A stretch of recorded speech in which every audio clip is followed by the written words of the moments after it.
the easy thing, and I think I think it will be thrown out there that Liverpool are starting to bottle it. I think that's just too easy to say. I think what we have here is a team and it is only early February. There is a lot of games to come. Like most teams, they have injuries.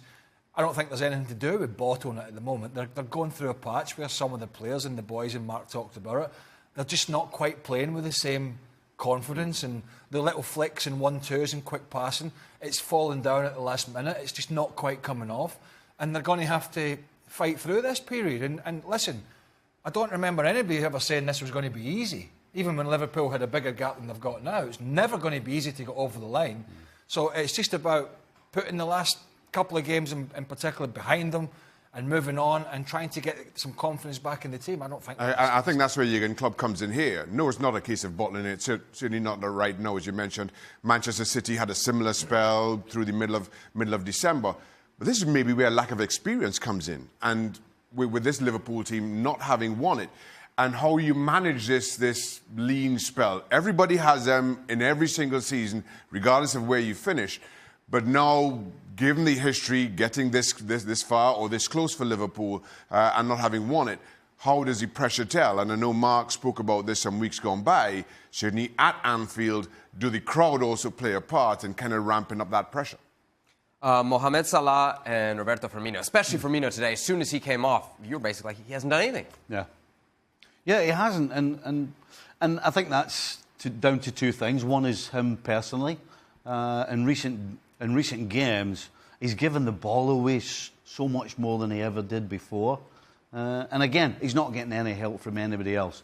And then you throw in the fact that, teams like West Ham are sitting, 35 yards from a goal. There's not a lot of space. And when your touch is off, your game's not at its best, then you're going to lose the ball. And Firmino especially has been doing that. You guys have each, I think, mentioned it individually. I don't know that we've hit it hard enough based on the match we saw. The set-piece defending from Liverpool. I mean, every single West Ham set-piece was a near goal. Stevie, how worried are you about that? I would love to know who decides where the line starts.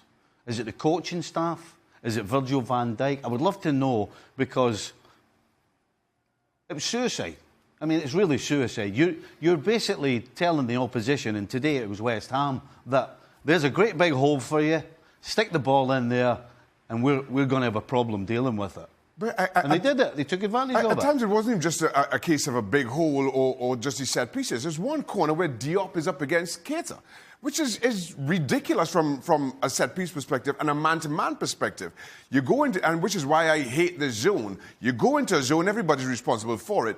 If you've got somebody like Issa Diop on your side, you just go and plant yourself alongside Naby Keita, and he should have scored. It was another fluff chance that Liverpool should have been ruining. No surprise then, today's result had an effect on the Premier League title odds. Now, Manchester City, according to the bookmakers, have the slightest of edge when it comes to winning the title. Shaka, you surprised? Just off one result, seemingly finally City is back as a favorite? No, I don't think it's just off one result. I think it's off a combination of things. It's more than just one for Liverpool. I know City had their disappointment last weekend, but when you think of City, when you think the likes of Kevin De Bruyne coming back, okay, wasn't maybe back to his best this weekend, but that, I think, gives City a huge boost. As long as you keep Kun Aguero fit, you just don't see them slowing down. I mentioned their spell in December. Outside of that is only the surprise loss to Newcastle. Klopp talking about they aren't going to prioritise in Europe or the league. With the Champions League restarting, you just have to start to question Liverpool. Guys, what do you think? You agree with the bookmakers? City now the favourite? I'd rather have the 3 points. Exactly. To be honest. But if you're slipping up and drawn, as opposed to slipping up and losing, that's a big difference. Huge difference. And the fact that Liverpool have got the points, I'm 100% with Craig. I would rather have the points all day long.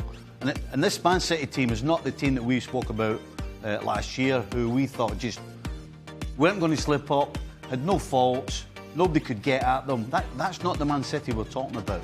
So Liverpool with the points, absolutely favourite. Take a look at that upcoming schedule for Liverpool. Pretty daunting. I mean, the Champions League against Munich are going to be difficult. Let's bring in Mark Ogden then. Mark, just some final thoughts then on what you saw today. I just felt that, I think Craig said earlier on that this talk of Liverpool bottling it's a bit premature, and I do think it is. I just think that tonight they came up against a team that had lost badly in their last game, and they had to put a performance out, and the West Ham did that. Liverpool are just having a bit of a dip. They're not bottling it, they're not choking, it's just a bit of a dip, and the key players are missing. I just think it was one of those nights, and they're not going to win every game in a title run, and it's impossible. There are going to be nights like this where the home team gets a result, could have won the game. And I think, like the guys say, they've got a 3-point lead, and City have got to play Everton away and Chelsea at home this week. And they're two tough games in any title season. Liverpool got Bournemouth at home. So, for me, I think Liverpool are still the favourites. I do think City have got the experience, but I think Liverpool are the favourites because they have the 3 points. And City are not convincing enough to win every game this season. So, Liverpool just have the edge. They've come out of this game tonight without losing. That is a positive for me. Well, it's always glass half full, isn't it? You the glass half full, Stephen, today? It's it depends. Shouting at the TV and the... See, during the game, I'm half empty. Way. During the game, I'm half empty. Yeah. And then afterwards, you get a point. It gets you go from 2 points ahead at the start of the day to 3 points. So then the glass half full. I know Mark said Everton and Chelsea are a tough game. But I would say Everton normally would be a tough game. It doesn't look such a tough game at the moment, the way they're leaving themselves so open. You never know, maybe Marco Silva will find some sort of magic wand in the next few days. I think it's unlikely. But then the Chelsea game is obviously a huge one for them as well. And we saw, for those that watched the Arsenal game, he's quite prepared to do things differently, Pep Guardiola.